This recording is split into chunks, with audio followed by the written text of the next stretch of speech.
गांव धंधुआ के किनारे एक पुराना दरख्त था जिसे लोग काला पेड़ कहते थे।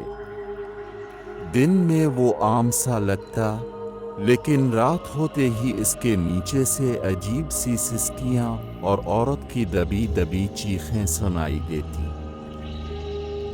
कई लोगों ने बताया कि उन्होंने वहां एक सफेद लिबादे में लिपटी औरत को देखा जो पेड़ के नीचे बैठकर अपना सर पीटती थी और अपने बच्चे को पुकारती थी।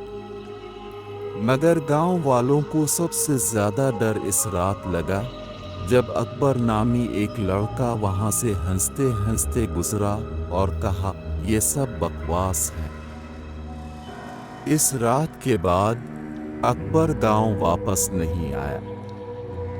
अगली सुबह इसकी लाश इसी पेड़ से उल्टी लटकी हुई मिली, आंखें खिली, जबान बाहर निकली हुई और दोनों हाथ जले हुए। गांव के एक बुजुर्ग ने बताया कि 50 साल पहले एक औरत को इल्जाम लगाकर इसी पेड़ पर जिंदा जला दिया गया था। वो चीख चीख कर अपनी बेगुनाही की कस्में खाती रही और कहा, मैं वापस आऊंगी।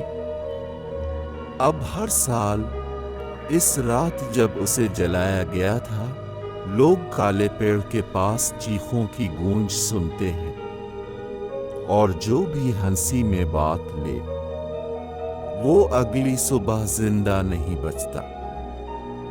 ऐसी ही खौफनाक और सनसनीखेज कहानियों के लिए हमारे चैनल को लाइक करें, सब्सक्राइब करना ना भूलें। आपका शुक्रिया।